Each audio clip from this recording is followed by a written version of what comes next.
In the 1950s, a weapon was invented that has become more powerful than America's deadliest weapons of mass destruction. It is the weapon of mass deception, and it is right in our own living rooms. The hypnotizing world of picture television brings us the news of the world through two central news agencies called Reuters and the Associated Press.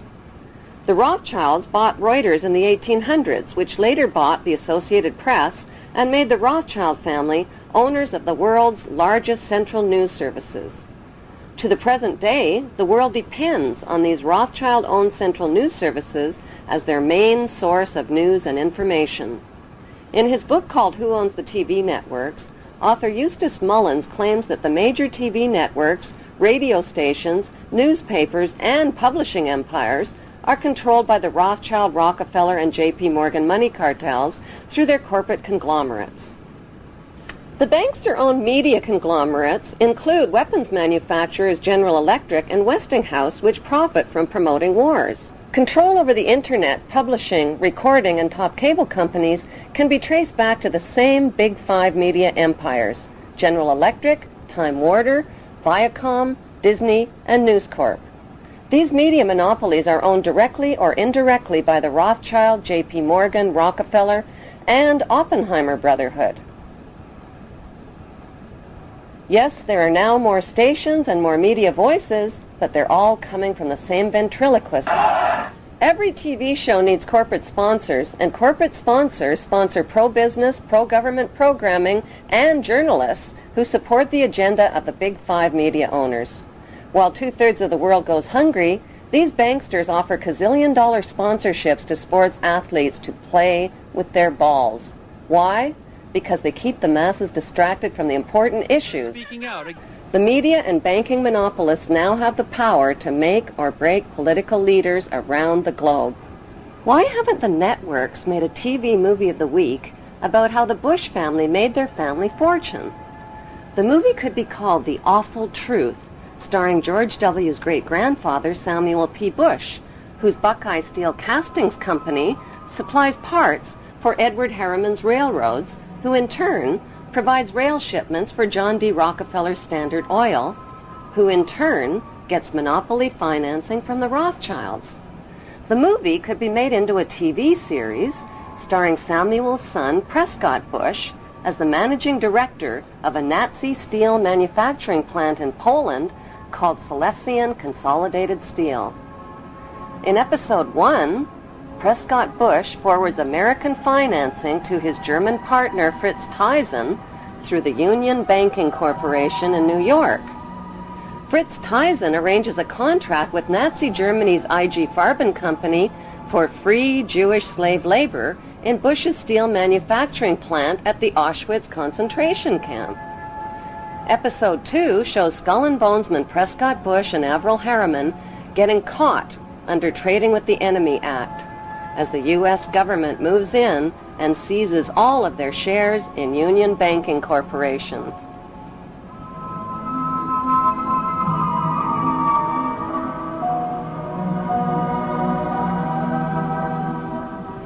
In episode 3, Prescott's son, the first George Bush, is director of the CIA. George puts drug king Manuel Noriega on the CIA payroll, allowing thousands of tons of cocaine to hit the streets of America via the Panama Canal.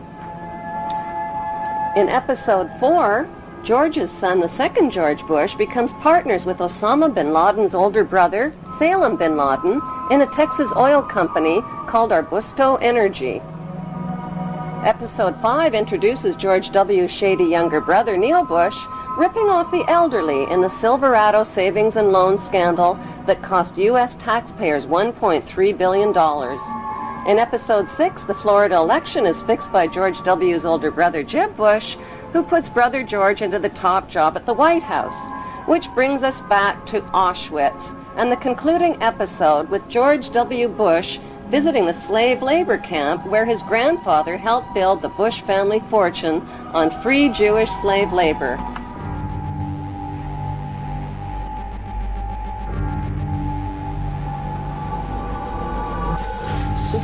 The sites are a sobering reminder that of the power of evil the need for people to resist evil.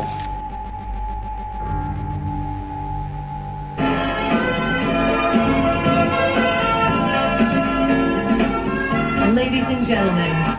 As a follow-up to the TV series, an award show could celebrate the 20-year friendship of the Bush and Bin Laden families and their shared investment in the Carlyle Group. The Carlyle Group is one of America's largest weapons contractors. For the Bush and Bin Laden families, war means profits, big profits. Although the media creates the illusion of freedom of the press, the dominant opinion and messages always serve the banksters' agenda. The chilling reality is that up to 15% of the tax money deducted from your paycheck each month buys the bombs and pays the salaries of troops to commit these atrocities. Rivers of blood from innocent families and their children is on everybody's hands. The plan for world domination by the banksters cannot be accomplished without your cooperation. That plan was formulated in 1773 at Mayer Rothschild's goldsmith shop by 13 influential German Jewish families. Among them were Rothschild, Oppenheimer, Warburg, and Schiff. Their formula for global control is the 3M formula: money control, media control, and military control. 2, 1, mark, and visual confirmation. Like changes to the rules that gave these families the media and money monopolies, new laws are being passed to transfer military control to them by privatizing the military. But if they're killing terrorists, who cares if they are government soldiers or corporate soldiers? A more important question to ask is, who exactly are the terrorists and where do terrorists get their training? The answer is right smack in America at Fort Benning, Georgia. Until January 2001, America's terrorist training school was called School of the Americas, but because of massive protests against its activities, the name was changed to WISC, Western Hemisphere Institute for Security Cooperation. Actress Susan Sarandon narrated a documentary film called School of the Assassins. The film exposes the school as a terrorist training camp whose graduates are well-known murderers, torturers, state terrorists, and dictators, including drug king Manuel Noriega. The role of terrorists in the bankster-owned media is to scare the living tax dollars out of citizens, and timing is everything. On the second anniversary of the 9/11 attack on the World Trade Center, George Bush asked for an $87 billion increase in military spending. At the same time, the media released a dramatic video showing Osama bin Laden alive and well and threatening to make the 9/11 attack seem like foreplay. How much do we really know about America's favorite villain? Multimillionaire Osama bin Laden was the 17th of 52 children fathered by a wealthy construction baron named Mohammed bin Laden, who had close ties to the Saudi royal family and the Bush family. In 1979, the American CIA and Pakistan's ISI financed an anti-Soviet group in Afghanistan and provoked a profitable 10-year war with the Russians. When the Russians invaded Afghanistan, the CIA hired Osama bin Laden to recruit and train al-Qaeda fighters to fight the Russian army. Invasion. Anti-communist guerrillas in Afghanistan have been at the front line in the fight against the spread of communism. But what was the fight really all about? Not carrots or potatoes. It was about poppies, endless fields of opium poppies that provide over 70% of the world's heroin supply to heroin addicts worldwide. These are very uncomfortable issues for politicians.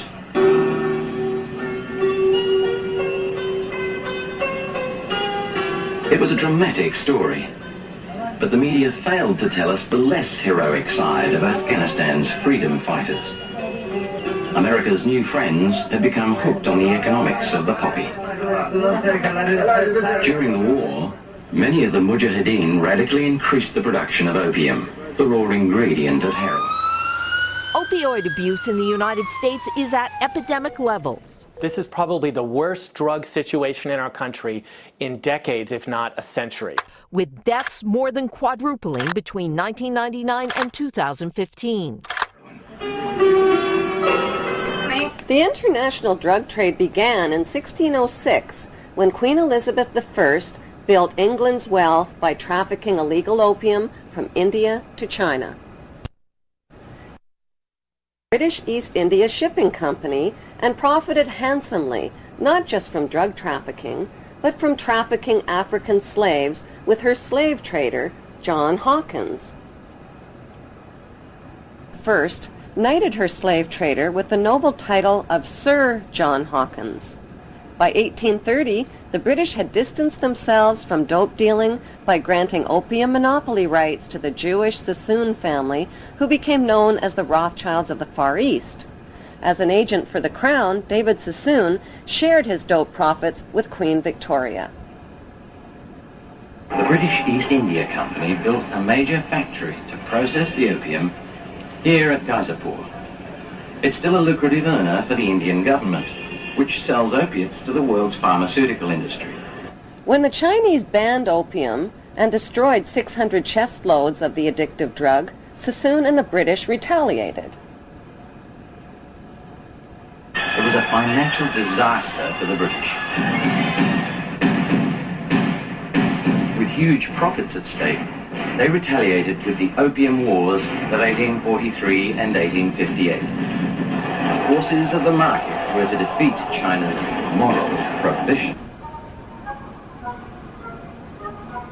Sassoon and the British forced drug addiction onto an entire nation, stole the island of Hong Kong, and made Hong Kong the capital of the British international drug trade.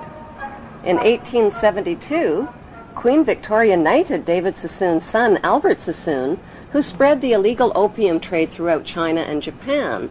In 1887, Sir Albert Sassoon married Aline Carolyn Rothschild and joined the pirated fortunes of the Sassoon drug cartel with the Rothschild money cartel. Today, it's business as usual for the descendants of the Sassoon and Rothschild families, who socialize with Queen Elizabeth II and Prince Charles as elite members of Britain's inner power circle. Many have been granted royal titles, like Sir, Countess, Baron, and Marquis, but their many victims aren't fooled by the crowns, the titles, and the tuxedos. They have very different titles for them. Titles like liars, thieves, dope dealers, and mass murderers. On the other side of the Atlantic, a member of the same opium smuggling syndicate, Samuel Russell, founded Yale University's Skull and Bones Brotherhood with drug money. Exclusive members were financed into political power positions in the CIA, the U.S. Supreme Court, and the White House. When Skull and Bonesman George Bush Sr. became CIA director in the 1980s, the CIA recruited Osama bin Laden to train al-Qaeda and Mujahideen fighters in Afghanistan. The job of Osama's trainees was not just to fight the Russian communists, it was to run Afghanistan's multi-billion-dollar opium trade. Heroin, manufactured from Afghan opium, supplied $250 to $300 billion annually to Wall Street and the U.S. banks.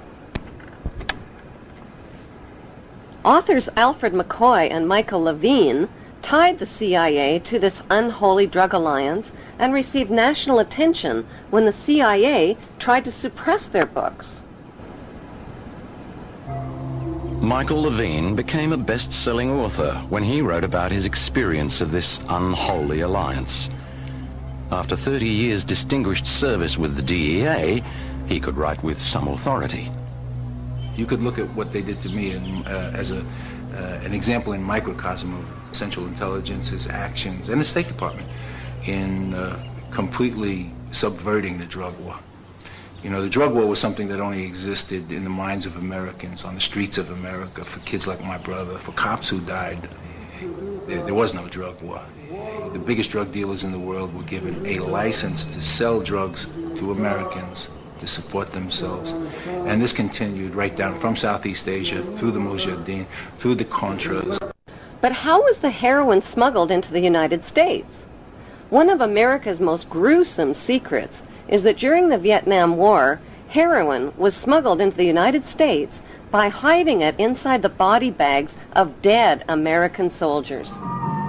By the end of the 1960s, 1/3 of U.S. soldiers in Vietnam and close to 1 million United States citizens were hooked on heroin. Drugs like LSD, mescaline, marijuana, and hashish also swamped the streets and college campuses of America. Who or what turned America's youth onto these illegal drugs? Celebrity anti-war activists like Aldous Huxley, Timothy Leary, Allen Ginsberg, and Bertrand Russell sold America's youth on acid rock, tripping out, and one world government. Their financing came from the Warburg Banksters and IPS, Institute for Policy Studies. Over 100 million doses of LSD that hit the streets of America were purchased by Timothy Leary and Alan Dulles through S.G. Warburg's Sandoz AB Pharmaceutical Company in Switzerland. Free sample-sized packages of acid were handed out not only on college campuses, but at rock concerts, where musicians persuaded millions of fans to get high. Critics of the drug culture blame parents, teachers, law enforcement, and everybody except the people behind it all, namely the Rothschild-Warburg banksters and their Committee of 300. According to Dr. John Coleman, who wrote the story of the Committee of 300, the Beatles rock group were brought to America by the Tavistock Institute. Tavistock launched the drug culture revolution in America to popularize and normalize social drug use. Through their record companies and advertising monopolies, the banksters have packaged and financed their celebrity salesmen to anesthetize, addict, and enslave billions of people worldwide with dependencies on both prescription and non-prescription, legal and illegal drugs. Those drugs range from alcohol, nicotine, and caffeine to Prozac, crack cocaine, and heroin. Like the phony war on terrorism, the phony war on drugs is a cat and mouse game being fought with one hand and fed with the other. The peace symbol adopted by the drug flower children of the 60s was designed by Gerald Holtham, who was commissioned by One World Government salesman Bertrand Russell. The symbol was never designed as a symbol of peace, but as a symbol of death. It is actually a cross turned upside down with the arms broken and is used by Satanists and in Druid witchcraft. In Germany, the symbol is known as the Death Rune and is found on tombstones of Hitler's Nazi SS officers. CIA's team of ex-Nazis and Skull and Bonesmen financed and trained Osama bin Laden, who pushed the Russians out of Afghanistan by 1989. The CIA then trained and installed the ruthless Taliban regime to run the booming opium trade. After a decade, the long friendship between America and the Taliban suddenly turned ugly. At a meeting held on December 4th, 1997 at Unocal headquarters, American oil men made a proposal to the Taliban about building a pipeline through Afghanistan. Rothschild Shell Oil and Rockefeller's Exxon Oil had invested billions in the Kazakhstan oil and gas reserves just north of Afghanistan. Now they needed a pipeline to transport it to the Persian Gulf. The Taliban demanded a bigger cut and turned down the proposal.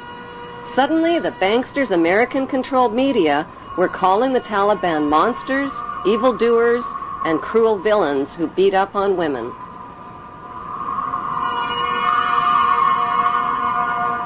On July 4th, 1999, President Clinton froze the Taliban's U.S. assets and bank accounts and imposed trade sanctions on Afghanistan. By February 2001, the Taliban destroyed most of Afghanistan's opium crops. In May, Secretary of State Colin Powell announced a gift of 43 million U.S. taxpayers' dollars to the Taliban. He called it a reward to the Taliban for destroying the opium crops, but members of the new George W. Bush White House knew the Taliban would use the 43 million for more sinister purposes.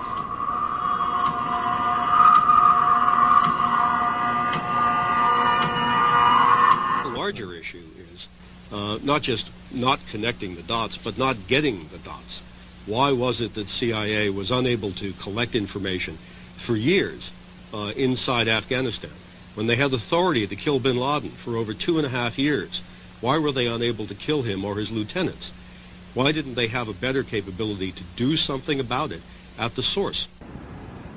Could it be that the bankster-supported U.S. administration is controlling both sides of the war on terror? George Bush Jr. attacked the poverty-stricken, war-ravaged country of Afghanistan only 4 weeks after 9/11. The U.S. and British military dropped 12,000 bombs on thousands of buildings and homes, pounding them into dust and rubble and killing 8,000 Afghan people. 20,000 more people died from war-related cold, starvation, and disease. Nobody made a big-budget TV production out of the massacre with a God Bless Afghanistan movie score. The U.S.-British war on Afghanistan left behind millions of starving people and thousands of women who are still veiled, still homeless, and still penniless.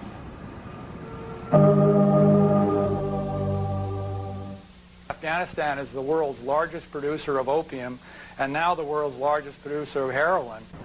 دې لد دا ده چې 14 کاله دلته جنگ تیر شوی، زراعت تباه شوی، شفاخانې تباه شوي، تجارت تباه شوی، تعلیمي ادارې تباه شوي، مکتبونه تباه شوي، سرکونه تباه دي، ولږه ده، فقر ده، خلک بله چاره نه لري څه وکړي. There can never be peace and democracy in Afghanistan. Why? Because peace and democracy would expose and cut off corporate America's opium and heroin trade at the source. So what was the payoff for the U.S.-British war on Afghanistan? 1, the uncooperative Taliban warlords got kicked out and replaced by the cooperative Northern Alliance warlords. 2, opium and heroin production and revenues skyrocketed. 3, Afghanistan got a new leader named Hamid Karzai, who just happens to be an ex-employee of Unocal Oil. 3, America got permission to build their oil and gas pipeline through Afghanistan.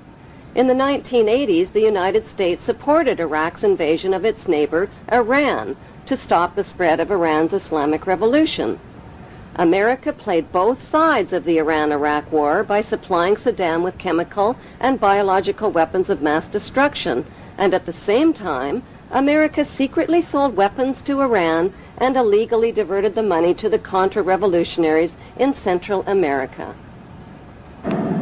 During the war, the United States sent a special envoy to see Saddam in 1983. He was Donald Rumsfeld, now the U.S. Defense Secretary. The two men discussed how to reinforce Iraq against a common enemy. This was at a time when Iraq was using chemical weapons on Iranian troops. U.S. companies were supplying components with Washington's knowledge. By 1990, President George Bush Sr. tricked Iraq into another war with another oil-rich neighbor, Kuwait. How?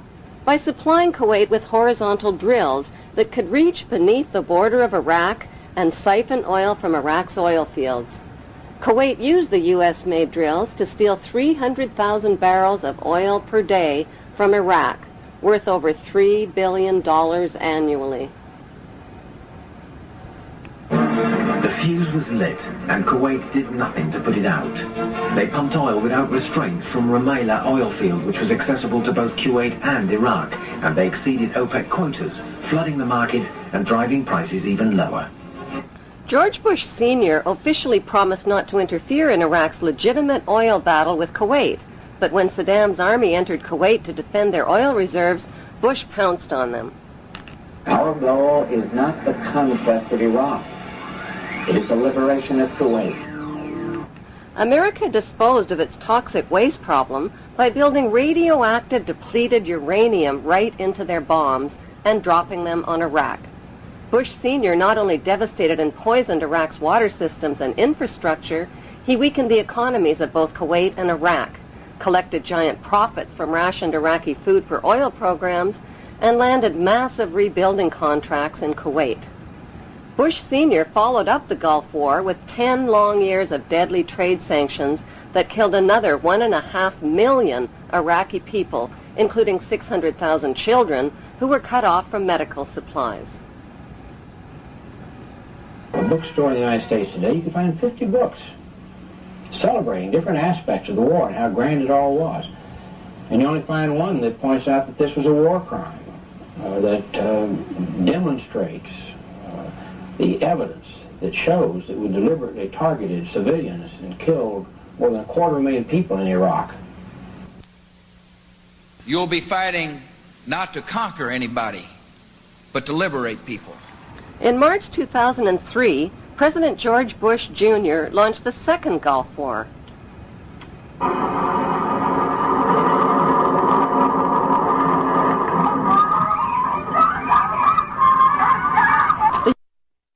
war on Iraq wasn't about revenge for 9/11, since not one of the 19 accused terrorists were Iraqi citizens. It wasn't about weapons of mass destruction, which inspectors hadn't found. It wasn't even about Saddam Hussein, who had been financed into power by the U.S. in the first place and who got his chemical and biological weapons from American companies. No, the U.S. wars against Iraq and against Afghanistan were about mass murder and piracy. They were about big weapons sales, big oil, big pipelines, big drugs, and big rebuilding contracts. They were about colonizing the Middle East and moving 2 giant steps closer to world domination. Private First Class Lindy England may never have figured these images would beam into the homes of millions of horrified people. Whatever she might have thought at the time, she says she and her comrades had no choice. So to stand there, give a thumbs up, smile, stand behind all the naked Iraqis in the pyramid, take a picture. Who told you to do that? Persons in my higher chain of command. Why were naked Muslim prisoners positioned on top of each other in the shape of an Egyptian pyramid? The answer can be found in the distant past. In ancient times, Iraq was called Babylon. The year is 586 BC. The armies of Nebuchadnezzar, king of Babylon, descend on Jerusalem with the wrath of an angry God. It is almost 6 centuries before the birth of Christ. The Romans have not yet even dreamed of empire.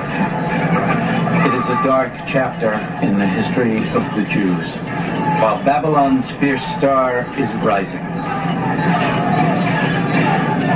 The Bible describes the Babylonian attack. Homes are pillaged, King Solomon's temple is set ablaze and utterly destroyed. Saddam Hussein made the mistake of comparing himself to Babylon's King Nebuchadnezzar. The capture of Iraq and Saddam Hussein was not just about oil and colonization, it was also about settling an old Hebrew score. We got him.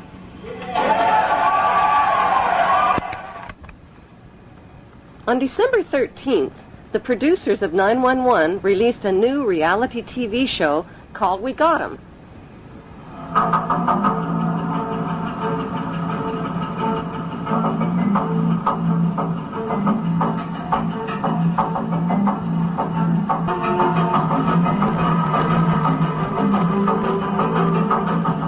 The Iraqi people claimed the We Got 'Em video show was staged. Why? Because the video shows ripe, yellow-colored dates growing on a tree to the left of the hole, where Saddam Hussein was supposedly captured. Every Iraqi citizen knows that Iraqi dates only ripen and turn yellow in July and August, never in December. Since date trees don't tell lies, the We Got 'Em video had to be staged at least 3 months earlier in July or August, not on December 13th as reported. How could Saddam, who is almost 70 years old and over 6 feet tall with a bloated belly, squeeze in and out of a hole that small? How could he have grown a beard that long in such a short time? Why did he dye his hair black while in hiding? For his CNN close-ups, perhaps? There are 3 books which clearly map out the Zionist plan for world domination. The Bible, written by Hebrews, Morals and Dogma, written by Freemason Albert Pike, and the Protocols of Zion, written by the Priori of Zion and revised by the Zionist Illuminati. The Zionist plan is to create an apocalypse that will exhaust and depopulate the masses through deadly designer viruses, global terror, economic disasters, and nuclear war, when the remaining survivors will gladly embrace the promises of a handsome, charismatic new leader who will unveil his plan of hope for eternal world peace. The only way to achieve eternal world peace, he will explain, is to put an end to the 5 causes of war. Secretly, he knows there is only one main cause of wars: the wars caused by his royal ancestors who planned, provoked, financed, and profited from them. He will sell his peace plan by telling the world that border wars will only end by creating a world without borders. Religious wars will only end by creating one world religion of interfaiths. Economic wars will only end by creating a cashless, debt-free society. Rivalry wars between rulers will only end by creating one world ruler. The tools used for war, from handguns to nuclear bombs, will be eliminated, and one world army will be created, which will guarantee world peace. How will this eternal peace plan be accomplished? Through the United Nations, which is the brainchild of the Committee of 300 Ruling Families. The UN is their vehicle for world government and is located on 18 acres of prime Manhattan land donated by the most visible of the ruling families, the Rockefellers. The UN is a closed organization with no public records or open meetings. U.S. taxpayers have already invested $2 trillion in this world authority. Although most of the people working for the UN are genuinely working for peace, the UN is a godless organization controlled by the Committee of 300. These inbred ruling families pretend to have royal blue blood, but their blood is no more blue or royal than Hannibal Lecter's blood. Some speculate that these families of evildoers are demons or aliens or evil shape-shifting reptilians, but there is a more scientific explanation for their madness. For thousands of years, these families have practiced inbreeding between sisters and brothers, uncles and nieces, mothers and sons, to keep the power and wealth all in the family. This practice of inbreeding over thousands of years has produced a clever but pathological breed of conscienceless, sociopathic families who will stop at nothing to own every ounce of gold, every drop of water, and every blade of grass on planet Earth. The United Nations, which they founded and control, has clearly stated its goals of establishing a new world order, a UN standing army, and a global taxation system. The Queen's husband, Prince Philip, and Evelyn Rothschild have already established an interfaith declaration for the creation of one world religion.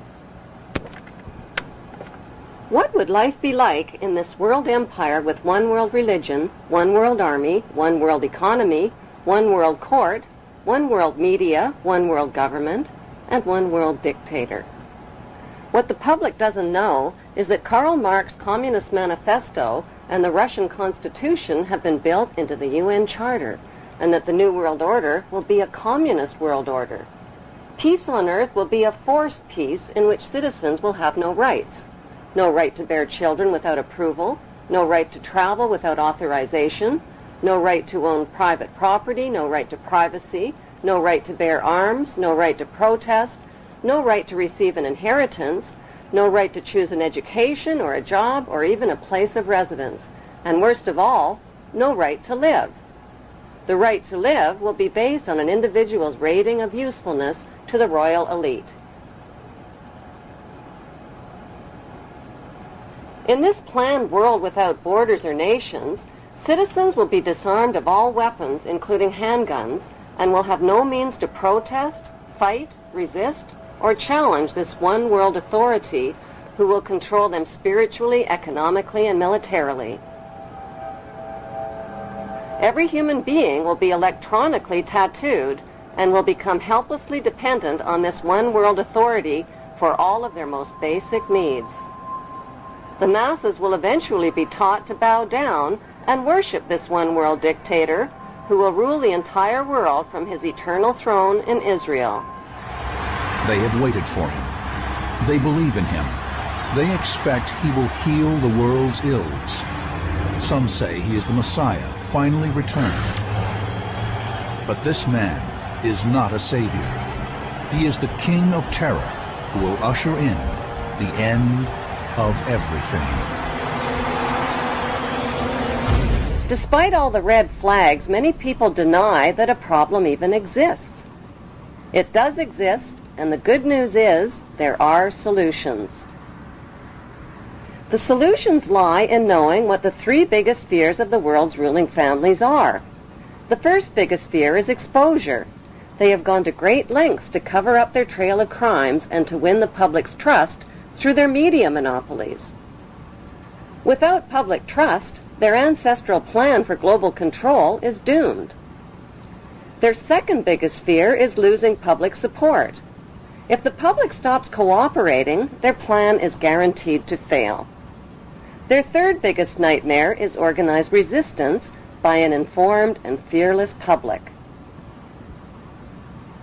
The ruling families know from past experience that the will of the people can defeat all their military and monetary might. Vietnam is a perfect example. There is no doubt whatsoever that these ruling families can be totally defeated by turning their three worst fears into a reality.